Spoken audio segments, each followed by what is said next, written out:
interrupciones. Y les invito también que vayan abriendo sus Biblias en el libro de Santiago. Está casi llegando al final de la Biblia, libro de Santiago. Y mantengan su Biblia abierta en el capítulo 4, si son tan amables. Luego vamos a leer algunos versículos que le diré. Después de segunda de Pedro, o antes de Pedro. ¿Dónde está, hermano? Hebreo, Santiago. Después de Hebreo encontramos a Santiago. Después de Hebreo, Santiago, después viene Pedro. Ellos están por ahí, no se preocupen. Muy bien, quiero en esta mañana hablar de dos cosas importantes que muchas veces olvidamos. ¿Cuáles son? Ahora las veremos tranquilamente. Y creo que a todos los que estamos aquí presentes en esta mañana, con cierta frecuencia nos ha pasado que en algún momento del día o tal vez de la semana algo se nos ha olvidado. ¿Le ha pasado a usted eso? ¿Que algo se le olvida? A veces se nos olvida un compromiso que tenemos con alguien que habíamos quedado. Oye, nos vemos tal día, pero se te fue y te olvidaste. A veces nos olvidamos de recoger un encargo, de una llamada que se nos pasó, que le decíamos, mira, yo te llamo mañana, pero mañana se convierte en pasado y el otro. ¿Por qué? Se nos olvidan las cosas a veces y conforme pasan los años se nos van olvidando más y yo creo que alguno puede decir amén a esto. A veces se nos olvida el plazo para presentar un documento determinado, una fecha de cumpleaños y la lista puede ser muy larga de tantas cosas que nosotros nos olvidamos en ciertas ocasiones. Y hay personas que por su carácter son más olvidadizas unas que otras. Están aquellos que son irresponsables y que les da igual sus olvidos. E inclusive agarran el olvido como una excusa y dicen, oye, ¿qué pasó? Ay, se me olvidó. Y no es tanto porque se haya olvidado, sencillamente es porque no es importante para ellos y lo utilizan ese olvido como una excusa. Pero también debo decir que hay personas que son muy responsables y a veces para evitar un olvido determinado, ¿qué hace? Agarran el móvil y ponen una nota y una alarma para que les suene el teléfono de que se tienen que acordar de algo. O llevan una pequeña agenda y van apuntando las cosas para corregir cualquier despiste en su vida. Pero hay otros hermanos que el olvido no solamente raya la irresponsabilidad, sino también a veces un delito. Por ejemplo, y usted lo habrá escuchado en las noticias, una mamá o un papá van con su bebé y dicen, voy a entrar al supermercado, vamos a entrar al supermercado un momento. Sube los cristales, pone el seguro a los coches y deja al bebé dentro porque dice que es solo un minuto. Y en ese minuto va al supermercado y lo que pasó de ser un minuto se convierte en 10, 15 minutos. Encuentras a un conocido y terminas tomándote un café en la cafetería del supermercado allí cercana y luego cae en la cuenta que el bebé estaba en el coche un día de calor con las ventanas cerradas y salen corriendo después de media hora, 3/4 de hora y ven el bebé fallecido dentro del vehículo. ¿Han oído estas noticias, hermanos? Esto ha pasado. Son olvidos que ya digo, no solamente rayan la irresponsabilidad, sino también un delito. Y pudiéramos seguir nombrando delitos de este tipo u olvidos de este tipo. El diccionario define el término olvidar. Yo sé que todos sabemos lo que eso significa, porque todos nos hemos olvidado en algún momento dado de algo. Pero el diccionario define el término olvidar como dejar de tener en cuenta algo.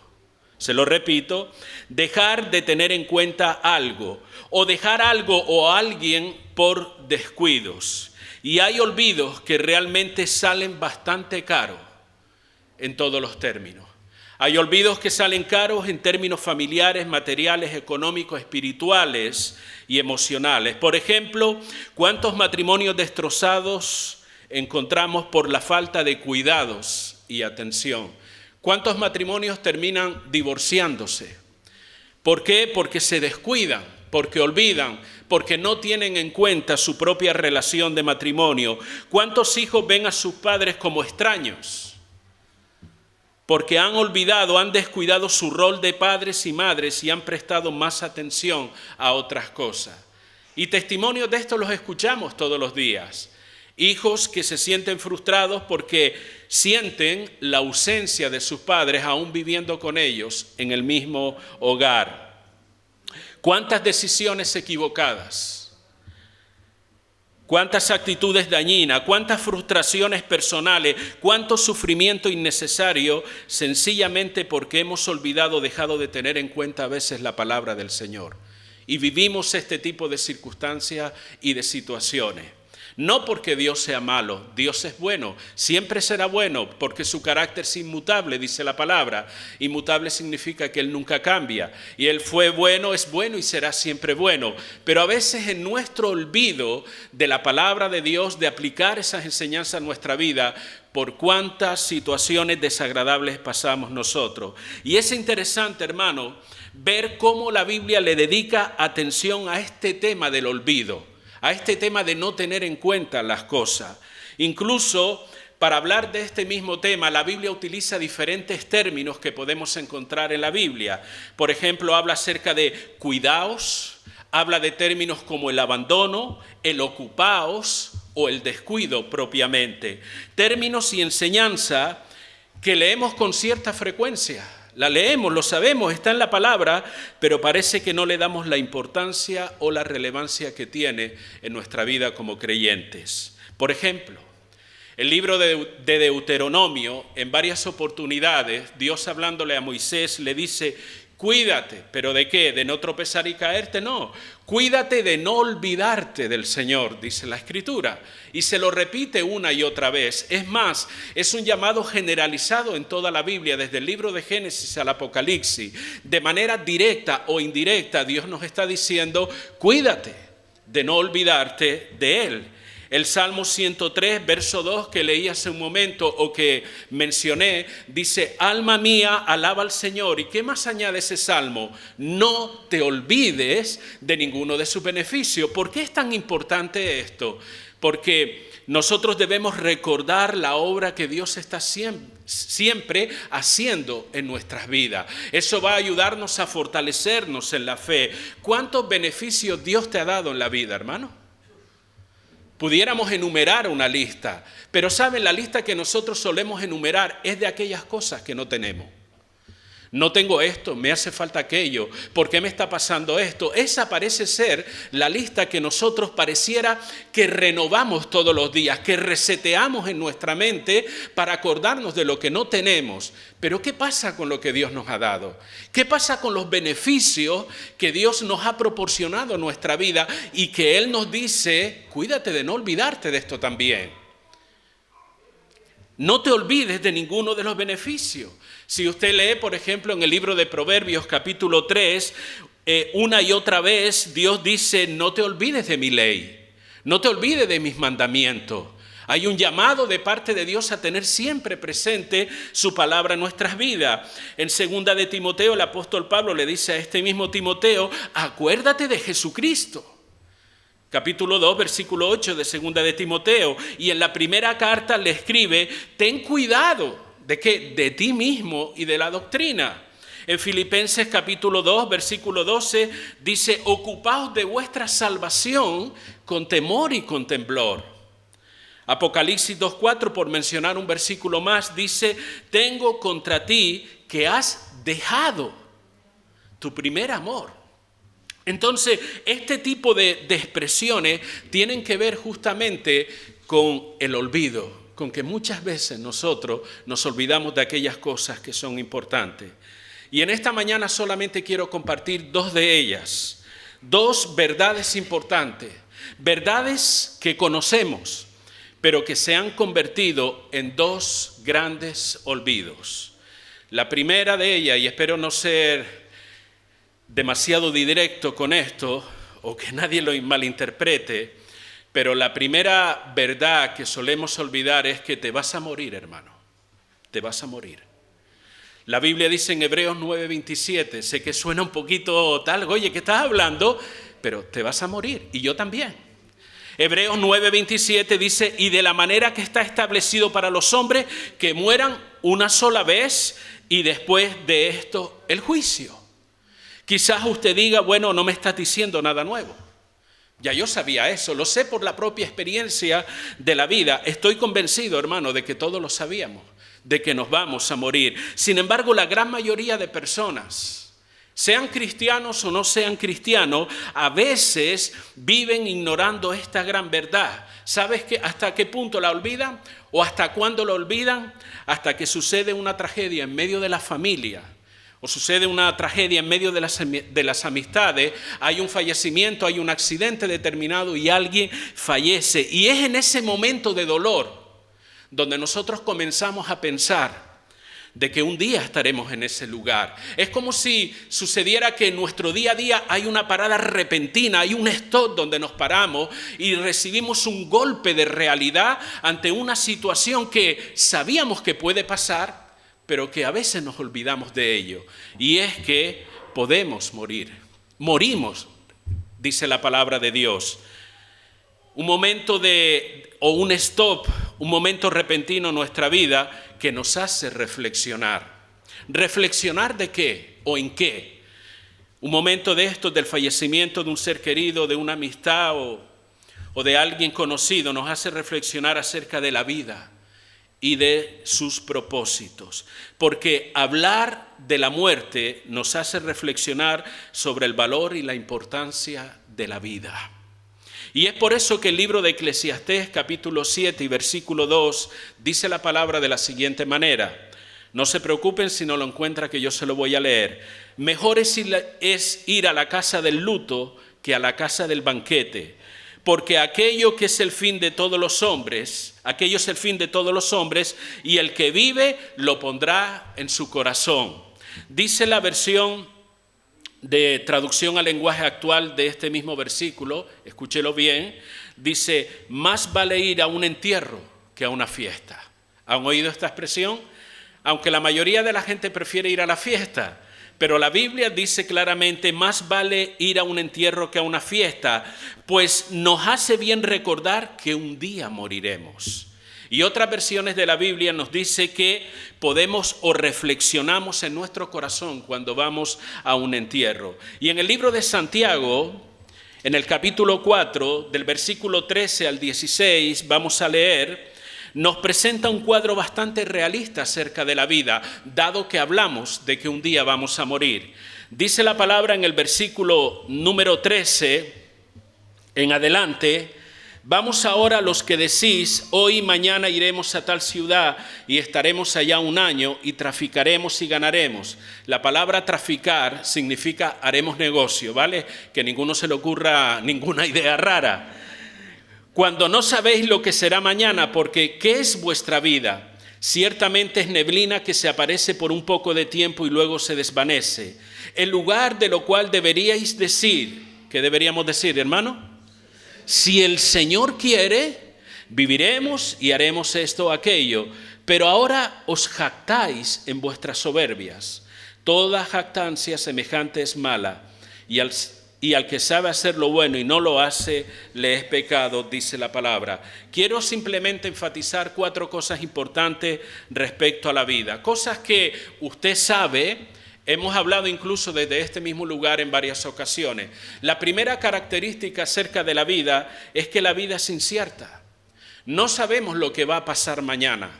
En ese sentido, la vida es incierta y no importa lo inteligente, previsor o calculador que usted sea, tú no tienes el control, yo no tengo el control de lo que sucederá mañana, de lo que sucederá incluso dentro de una hora. ¿Por qué? Porque la vida es incierta. En cualquier momento, hermano, y perdone la crudeza de estas cosas, pero es la realidad, tu corazón puede dejar de latir en cualquier momento. No importa que tú seas una persona sana. No importa que tú seas una persona deportista, en cualquier momento tu corazón puede dejar de latir. Y cuando la Biblia nos habla de esta incertidumbre de la vida, a veces nuestra ignorancia, en nuestra manera de pensar, decimos, bueno, yo haré esto, haré aquello, como dice la propia Escritura, como si de alguna forma nosotros creyéramos que tenemos el control total de nuestra vida. Y evidentemente eso no es así. ¿Por qué? Porque la vida es incierta. La vida es incierta, hermano. No sabemos lo que pasará mañana o en determinadas circunstancias que tal vez estemos viviendo. Y muchas veces esta incertidumbre sobre lo que pasará mañana o cuando tienes un problema determinado. ¿Y qué pasa si no se soluciona? ¿Y qué pasa si mañana sucede esto y lo otro? Y comenzamos a darle vuelta a la cabeza. A veces esa incertidumbre se convierte en una fuente de ansiedad, de desánimo, debido a nuestra tendencia humana de que queremos siempre tener el control de todas las cosas. Pero recuerda, la vida es incierta. No solamente eso, la vida es breve, la vida es corta. Dice Santiago, es neblina que se aparece por un poco de tiempo. Fíjate con qué compara la palabra de Dios lo que es la vida. Y todos sabemos lo que es la neblina. Usted va en un momento determinado con su coche, se vuelve todo que no ves nada por la neblina, pero apenas camina unos metros y probablemente desaparece. Es algo que va y viene. Así es la vida también, de acuerdo a lo que dice la palabra.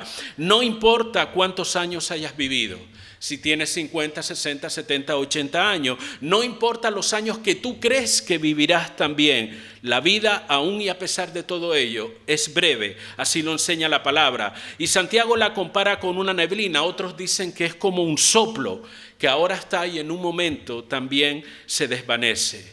Escúchame algo, que tú lo sabes también. La muerte física está pacientemente esperando para encontrarse con nosotros. No trato de desanimar a nadie, no trato de que tengas un espíritu pesimista en esta mañana, pero es una realidad que a veces tenemos la tendencia a olvidar. La muerte física espera pacientemente para encontrarse con nosotros. Vivimos ignorando el hecho de que nuestra vida en esta tierra tiene un tiempo limitado y que solo Dios, en su omnisciencia significa que Dios lo sabe todo. Solamente Dios en su omnisciencia conoce los años, los días, el tiempo que nosotros viviremos. El salmista era consciente de esta verdad. Y dice la palabra en el Salmo 31:15, en tus manos están mis tiempos. Nuestra vida está en las manos del Señor. Y tal vez usted se pregunta mientras estoy hablando estas cosas, bueno, pero ¿cuál es el problema en que yo prefiera que es mejor ignorar el hecho de que me voy a morir y vivir intensamente la vida? ¿Cuál es el problema en que yo trate de ignorar de que un día me tengo que morir? Bien, el problema de este planteamiento es que cuando uno piensa de esa manera, nos hace ignorar la realidad de que hay un Dios que está interesado por nosotros. El hecho de que tú pienses que prefieres ignorar o pasar por alto de que un día te vas a morir, cabe la posibilidad de que nosotros enfoquemos nuestra vida de una manera egoísta, centrada solamente en nosotros mismos, y esa actitud nos llevará a la perdición eterna. Por lo tanto, la vida es incierta, la vida es breve, pero hay otra característica. Ignorar a Dios nos hace vivir en una actitud de soberbia en la vida. El Santiago dice, pero ahora os jactáis en vuestra soberbia. ¿Saben lo que es la soberbia? A lo mejor dice, bueno, yo no lo sé, pero conozco a alguien que es soberbio. Y te viene la imagen de una persona.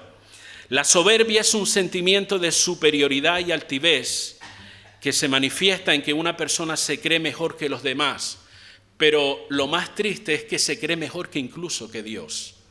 Que cree que su pensamiento, su manera de ver las cosas es mejor incluso que lo que Dios enseña en su palabra. Y lo manifiesta ¿de qué manera? No teniendo en cuenta a Dios. Pasando por alto lo que Dios diga o lo que Dios manifieste en su palabra. Pregúntate, ¿por qué el mundo vive como está viviendo hoy en día? Y no hay que ser un experto. No hay que ser un gran teólogo, un gran analista para darse cuenta que este mundo va de mal en peor. ¿Pero por qué está así? Sencillamente por la soberbia y el envanecimiento del corazón del hombre que se ha producido por no tener en cuenta a Dios en su vida. Y eso no se me ocurre a mí. Eso lo dice la palabra en el libro de Romanos capítulo 1, donde la sociedad, el mundo, no ha querido tener en cuenta a Dios. Y así nos va. Así nos va en esta sociedad. Pensamos, actuamos y vivimos de acuerdo a lo que nosotros consideramos mejor, sin tener en cuenta lo que Dios dice con respecto a Él, sin tener en cuenta lo que Dios dice con respecto a su palabra, sin tener en cuenta lo que Dios dice con respecto a nosotros mismos. ¿Y sabes cómo se llama eso? Se llama soberbia. Por eso Santiago comienza diciéndole a sus lectores o a aquellas personas que le envía esta carta, no jactéis, no vayan diciendo, no, yo voy a hacer esto, voy a hacer lo otro, voy a ganar aquí, voy a ganar allá. Porque están excluyendo a Dios de su vida. La última cosa es que la vida adquiere sentido y propósito cuando realmente le damos lugar a Dios. Siempre que tú le des lugar a Dios en tu vida, es que la vida realmente tendrá un propósito y una razón de ser. Así dice la Escritura, por lo tanto deberíais decir, si el Señor quiere, viviremos y haremos esto o aquello. ¿Qué implica esta expresión? Porque a veces nosotros la decimos con demasiada ligereza, aún siendo creyentes. Bueno, si Dios quiere, incluso los que no son creyentes directamente, pero tienen cierta noción de espiritualidad o de la existencia de un Dios todopoderoso, te saludan. Bueno, mañana nos veremos si Dios quiere. Bueno, haremos esto si Dios quiere. Miren, a veces esa frase sencillamente se convierte en una expresión, en una frase piadosa, con la que tratamos de manifestar un carácter espiritual, pero es algo más que eso. Cuando decimos, si Dios quiere, nosotros debemos considerar y reconocer que eso significa algo. Primeramente, que Dios es soberano. Cuando hablamos de que si Dios quiere, estamos reconociendo que Él controla nuestro tiempo y nuestra existencia en esta tierra. Por eso el salmista decía, en tus manos están mis tiempos. ¿Qué pasó? ¿Que el salmista era un tipo iluminado que tenía unos pensamientos profundos? No, él era consciente que el Dios soberano es el que tiene el control de nuestra existencia y de nuestra vida. Cuando decimos si Dios quiere, estamos reconociendo que todo lo que sucede en nuestra vida tiene un propósito y una razón de ser. Todo lo que sucede en tu vida.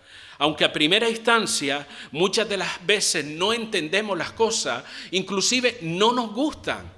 Muchas cosas que suceden en nuestra vida, cosas que nos afligen, cosas que nos molestan, cosas que decimos, pero Señor, ¿dónde está? Cuando nosotros decimos, si Dios quiere, estamos reconociendo que todo lo que sucede en nuestra vida tiene un propósito y una razón de ser. Cuando decimos esa expresión, reconocemos o deberíamos entenderlo de esa manera, que aceptamos que la verdadera satisfacción de la vida se centra en hacer la voluntad de Dios y ser guiados por Él. Por eso decimos, si Dios quiere, reconocemos que la verdadera satisfacción de la vida, y permítame repetírselo una vez más, se centra en hacer la voluntad de Dios y ser guiados por Él.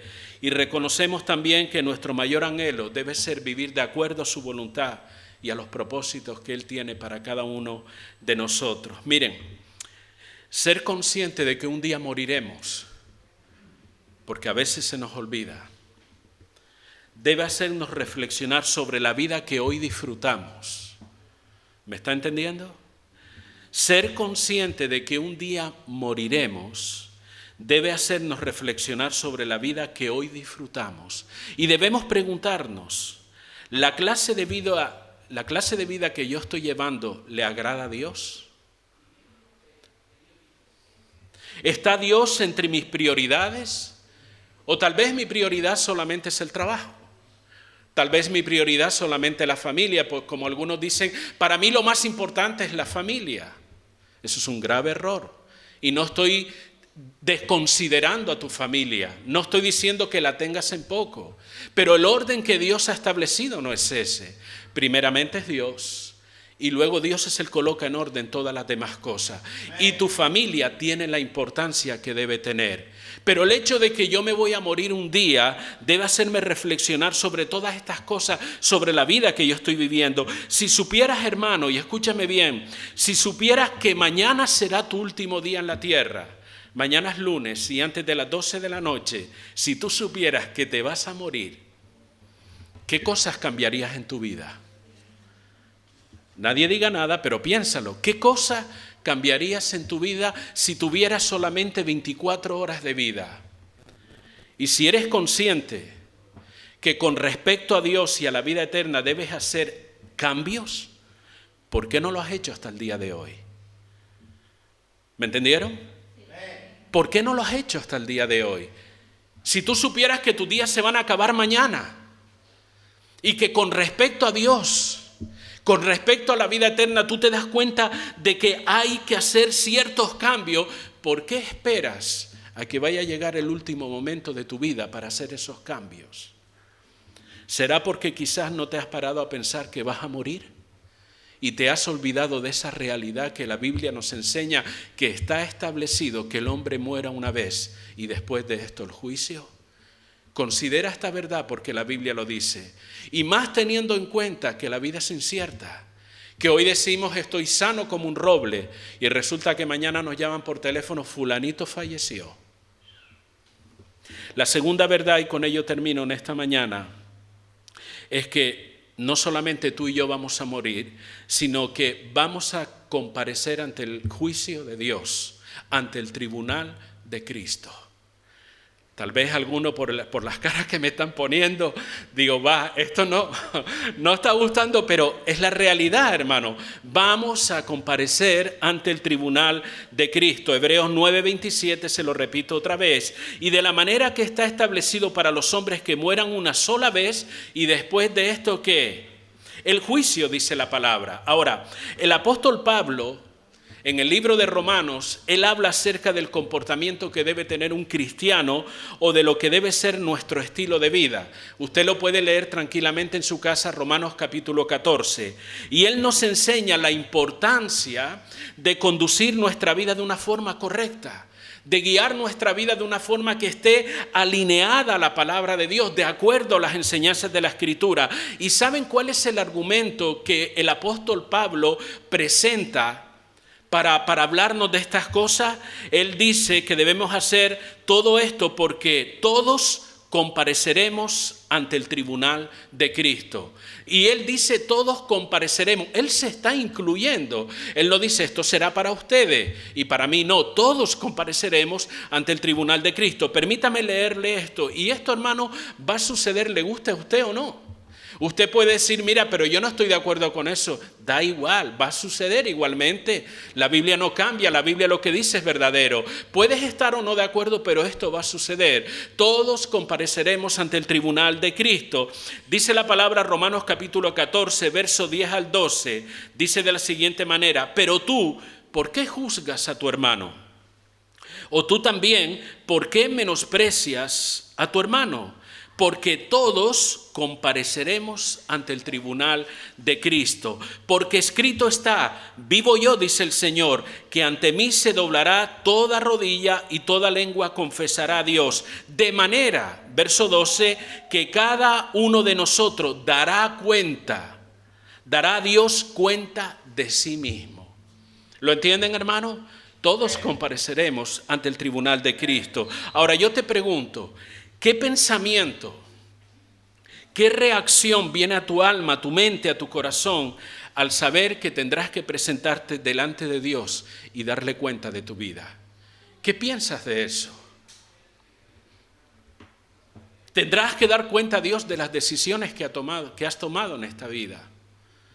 Tendrás que dar cuenta a Dios acerca de las intenciones o motivaciones cuando has hecho algo o cuando has dejado de hacer algo determinado. Porque no se trata solamente de lo que hacemos, sino de lo que no hacemos también. Porque la Biblia, y hemos mencionado hace un momento, que el que sabe hacer lo bueno y no lo hace, ¿qué es?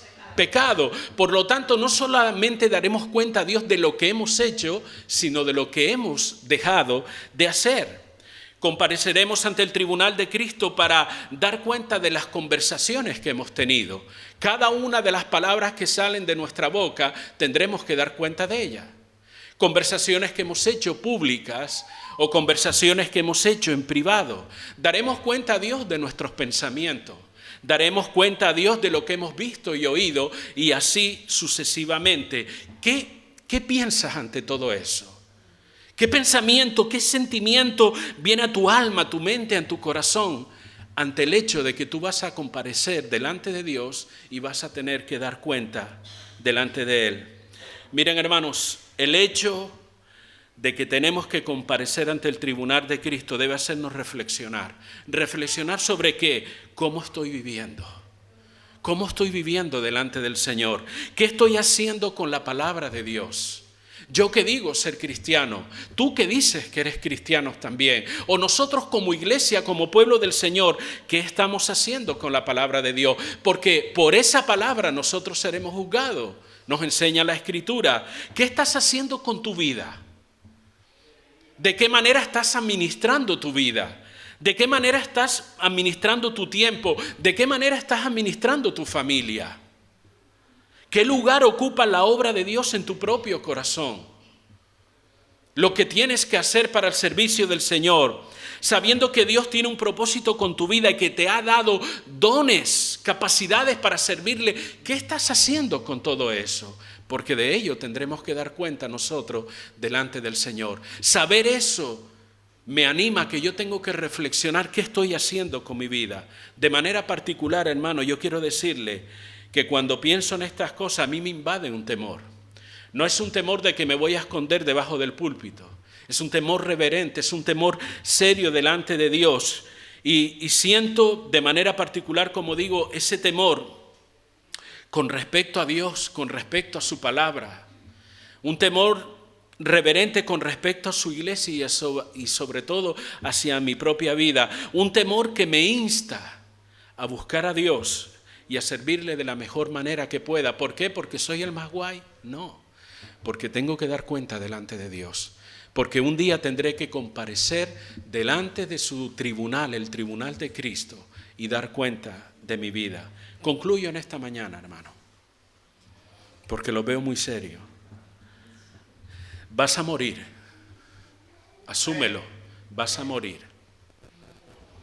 Y vas a comparecer ante el tribunal de Cristo. No te olvides de esta realidad. No te olvides de esto. ¿Cuándo sucederá? Solo Dios lo sabe. Él es el Dios omnisciente. Recuerda que en sus manos están nuestros tiempos. Pero consciente de esta verdad, pregúntate, ¿qué voy a hacer con lo que me resta de vida? ¿Qué voy a hacer con los años que todavía posiblemente Dios me dé? Y digo posiblemente porque vuelvo a lo mismo. Los días que uno va a vivir está solamente en las manos de Dios. Pero sea el tiempo que sea, meses, años, décadas que todavía me queden por delante, ¿qué voy a hacer con mi vida? No te preocupes por el pasado se queda donde la misma palabra indica, en el pasado. No es que yo he hecho, es que tal, es que tomé mala, eso se quedó atrás. Ya el tiempo no vuelve hacia atrás. Preocúpate por lo que está delante, por el tiempo que te resta de vida. ¿Qué vas a hacer con tu vida con respecto a Dios? No te voy a decir con respecto que si te vas a comprar esto, aquello, vas a hacer lo otro. No, con respecto a Dios, ¿qué vas a hacer con el tiempo que te queda?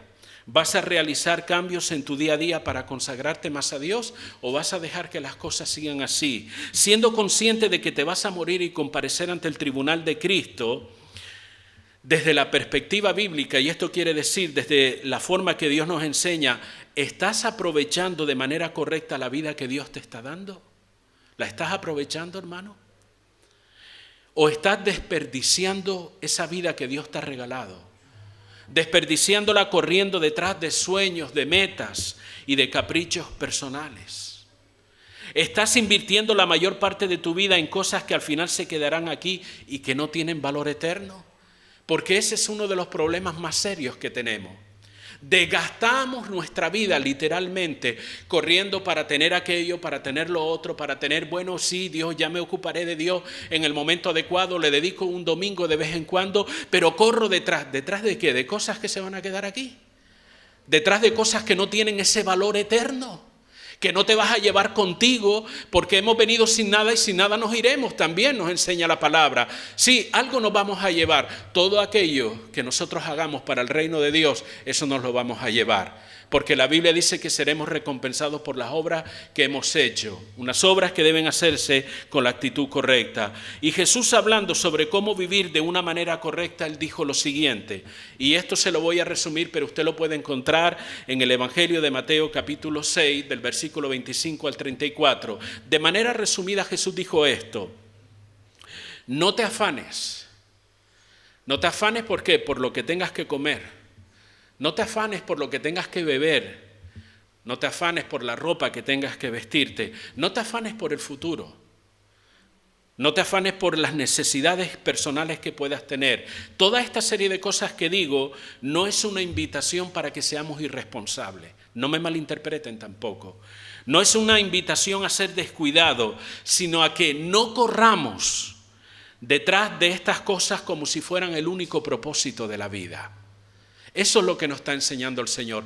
No te afanes por el trabajo, no te afanes por la casa, no te afanes por el dinero, no te afanes por esto, no te afanes por lo otro, no te afanes por lo que aún no ha llegado y te estás preocupando antes de tiempo. No te afanes por estas cosas como si eso fuera el propósito principal de la vida. Entonces, ¿qué hago? Jesús nos enseña, busca primero el reino de Dios.